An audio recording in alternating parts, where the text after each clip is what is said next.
Hello, beautiful people. I know the sound audio in my last video kind of sucked, so we're trying something new. Hopefully, this will help to solve the problem. My hair's doing some crazy wonky stuff. Anyway, so I hope everyone's well.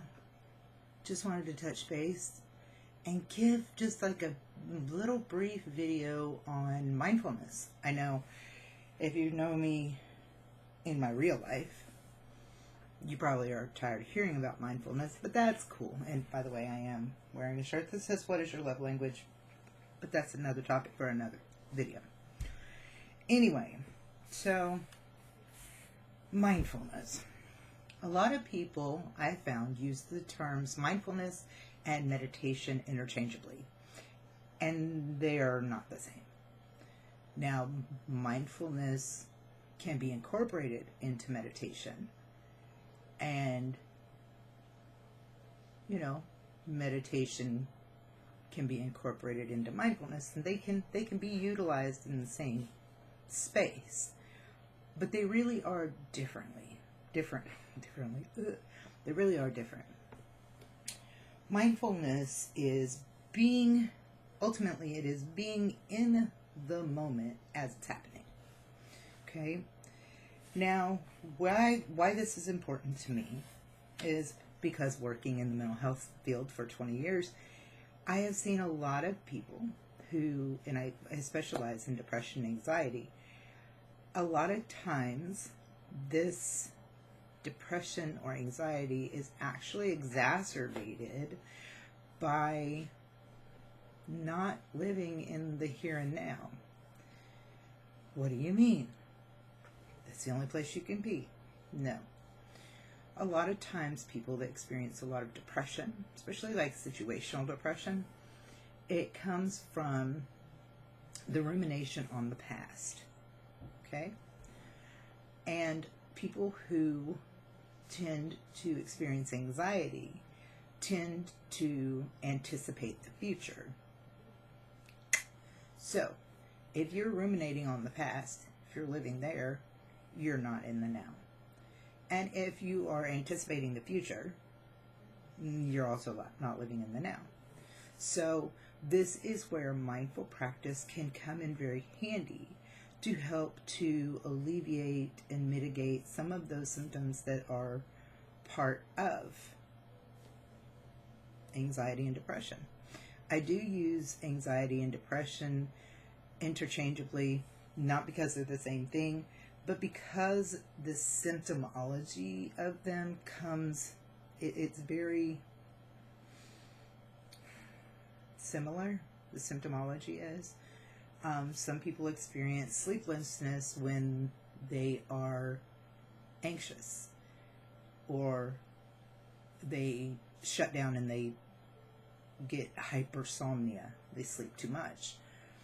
Same thing with people with depression. The same symptoms occur. This happens with appetite as well.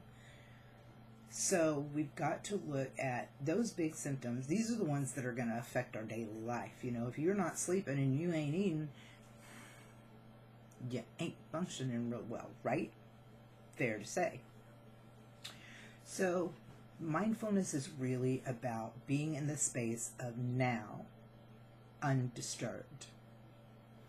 Whereas meditation is, a lot of people do hyper focus, or they do clearing the mind for meditation, to just be quiet in your brain and not really participate in anything right now.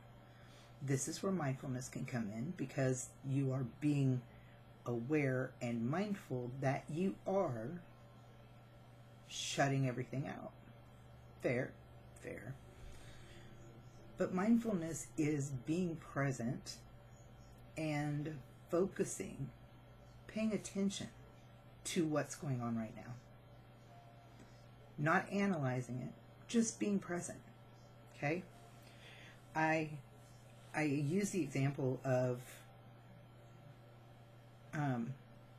like the best practices for mindfulness. And one of my favorite, and I've had clients look at me like I was absolutely cuckoo pants, which is fine, is coloring. When you see children coloring, and they're really involved in the process, the house can be falling down around them, quite literally, and they will be unfazed because they are in the process of what they're doing. They are immersed, so to speak, in their activity. And unfortunately, as adults, we don't engage in that immersion as much. Because we have distractors. So I actually suggest for adults to get a coloring book. It can be anything. I have several of them that are just curse words, and they're fun. If you're really angry and you need to chill out, it can be very helpful. So, because most of the time, and the reason that I suggest it is because most of the time when we are actively engaging in something like coloring or painting, we do not look past the next color we're going to use. We don't really look past our palette to worry about too many things because we have to pay attention to do this well and enjoying the process. Personally, I hate doing dishes. Can't stand it. But when I look at the act of doing dishes as a mindful activity rather than a task, it doesn't bother me. It literally has to do with mindset, how I look at it. And when I look at it as a mindful activity, and when I engage in a mindful activity, in dishwashing as a mindful activity, I am literally kind of engrossing myself in the process, really paying attention to the smell of the dish liquid, paying attention to the heat of the water, the steam that's rising.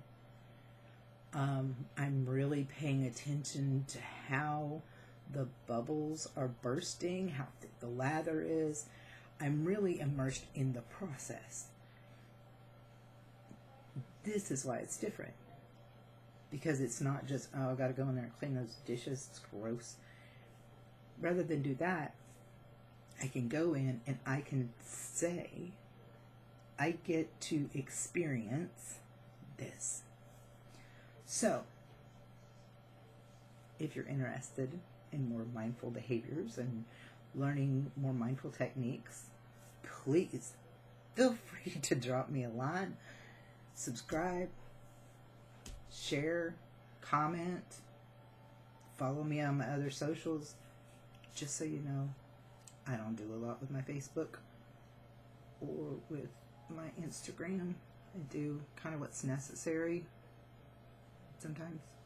But if you'd like to learn more, please do not hesitate to reach out. I would love to hear what you have to say.